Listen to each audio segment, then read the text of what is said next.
America જવાનું સપનું લઈને શિકાગો એરપોર્ટ પર ઉતરેલા એક ગુજરાતી યુવક સાથે જે બન્યું છે તે અમેરિકાના વિઝિટર વિઝા પર પ્રવાસ કરવાની તૈયારી કરી રહેલા દરેક ભારતીય માટે એક ચેતવણી સમાન કિસ્સો સામે છે। 10 વર્ષનો વેલિડ વિઝિટર વિઝા હાથમાં હોવા છતાં યુવકને અમેરિકામાં પ્રવેશ આપવામાં આવ્યો નહીં અને બીજા જ દિવસે તેને ભારત પરત મોકલી દેવામાં આવ્યો। સૌથી ચોંકાવનારી વાત તો એ છે કે તેની પત્ની અને 2 બાળકોના વિઝા પણ હતા, પરંતુ આ યુવક એકલો જ અમેરિકા પહોંચ્યો હતો। હવે જે માહિતી મળી છે તે પ્રમાણે આપણે જોઈએ તો ઉત્તર ગુજરાતનો આ હાલ અમદાવાદમાં રહેતો આ યુવક વિઝિટર વિઝા પર અમેરિકા ગયો હતો, પરંતુ તેનો વાસ્તવિક ઈરાદો માત્ર થોડા દિવસની મુલાકાત કરવાનો નહોતો। તેની ગણતરી એવી હતી કે પહેલા પોતે એકલો અમેરિકામાં પહોંચે, ત્યાં સેટલ થઈ જાય અને ત્યારબાદ પત્ની તથા બાળકોને અમેરિકામાં તે બોલાવી લે। પરંતુ શિકાગો એરપોર્ટ પર ઇમિગ્રેશન કાઉન્ટર પર તેની આ ગણતરી ઊંધી પડી ગઈ છે। ઇમિગ્રેશન ઓફિસરે તેની હિસ્ટ્રી અને વિઝા સંબંધિત વિગતો તપાસી ત્યારે ધ્યાન આવ્યું કે વિઝા આખા પરિવાર માટે લેવામાં આવ્યા હતા, જ્યારે પ્રવાસ માત્ર એક વ્યક્તિ જ કરી રહ્યો છે। ત્યારબાદ ઓફિસરે સીધો સવાલ એવો કર્યો કે જો તમારો પ્લાન પરિવાર સાથે અમેરિકા આવવાનો હતો તો તમે એકલા કેમ આવ્યા છો? કહેવાય છે કે અણધાર્યા સવાલ સામે યુવક એકદમ ગભરાઈ ગયો અને ગોખેલા શબ્દો બોલવા લાગ્યો હોય તેવું લાગી રહ્યું હતું અને તે શબ્દોના જવાબો આપવામાં ભાંગી પડ્યો, તૂટી પડ્યો અને અંગ્રેજીમાં ગોળ ગોળ જવાબો આપવા લાગ્યો।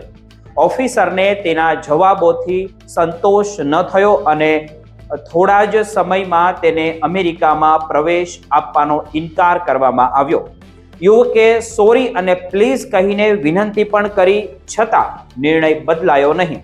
તેને એરપોર્ટ પર જ એક રૂમમાં રાખવામાં આવ્યો અને ત્યારબાદ બીજા જ દિવસની ફ્લાઇટમાં ભારત પરત મોકલી દેવામાં આવ્યો।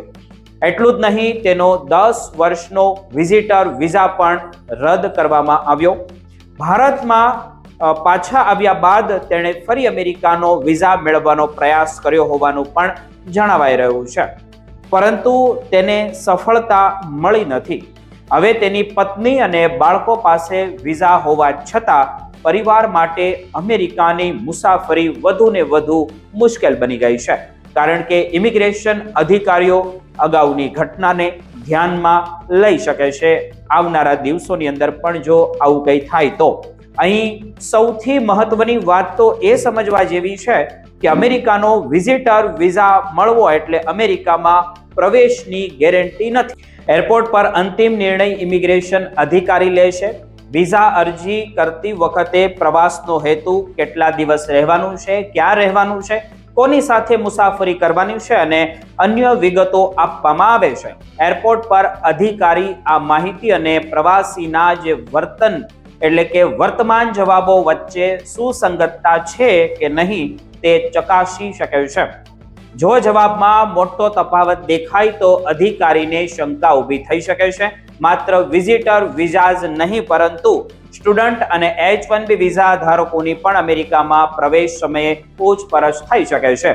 વિદ્યાર્થીઓને અભ્યાસ, યુનિવર્સિટી, રહેવાની વ્યવસ્થા અને નાણાકીય ક્ષમતા અંગે સવાલ પણ થઈ શકે છે, જ્યારે H-1B ધારકોને નોકરી, એમ્પ્લોયર, કામનું સ્થળ અને પ્રોજેક્ટ અંગે પૂછવામાં આવી શકે છે। નવા સવાલો પણ તેમાં ઊભા થઈ શકે છે। મુસાફરે પોતાના વિઝાના હેતુને અનુરૂપ સાચી અને સ્પષ્ટ માહિતી આપવી અત્યંત જરૂરી બની જાય છે। વધુમાં લાંબા સમય સુધી રહેવાનો ઈરાદો છુપાવવો, ખોટી માહિતી આપવી અથવા અધિકારીઓને ગેરમાર્ગે દોરવાનો પ્રયાસ ગંભીર મુશ્કેલીઓ ઊભી કરી શકે છે। લગેજમાં રહેલી ઘરવખરી જેવી વસ્તુઓ પણ ક્યારેક અધિકારીને પ્રવાસીના વાસ્તવિક ઈરાદા અંગે વધારાના સવાલો પૂછવા માટે પ્રેરિત કરી શકે છે। એટલે અમેરિકા જતા પહેલા માત્ર વિઝા મેળવવો પૂરતો નથી રહેતો, પરંતુ તમે શા માટે ત્યાં જઈ રહ્યા છો, કેટલા દિવસ રોકાવાના છો અને તમારી મુસાફરીની તમામ વિગતો અંગે સાચો અને સ્પષ્ટ જવાબ આપવો તૈયાર રહેવું તે જરૂરી બની ગયું છે। ખાસ કરીને હાલના કડક ઇમિગ્રેશન વાતાવરણમાં નોન ઇમિગ્રન્ટ્સ વિઝા ધારકોએ કોઈ પણ પ્રકારની ખોટી માહિતી કે ગેરસમજ ઊભી થાય તેવી પરિસ્થિતિથી બચવું જોઈએ. જો તમારો પ્રવાસ ખરેખર ટુરિઝમ અથવા મુલાકાત માટે છે અને તમારી પાસે યોગ્ય દસ્તાવેજો તથા સ્પષ્ટ પ્લાન છે તો ગભરાવાની કોઈ જરૂર રહેતી જ નથી. પરંતુ એક વાત હંમેશા યાદ રાખવા જેવી છે કે વિઝા પાસપોર્ટમાં હોવો એક બાબત એવી પણ છે કે અમેરિકામાં પ્રવેશ મેળવવો બીજી બાબત છે.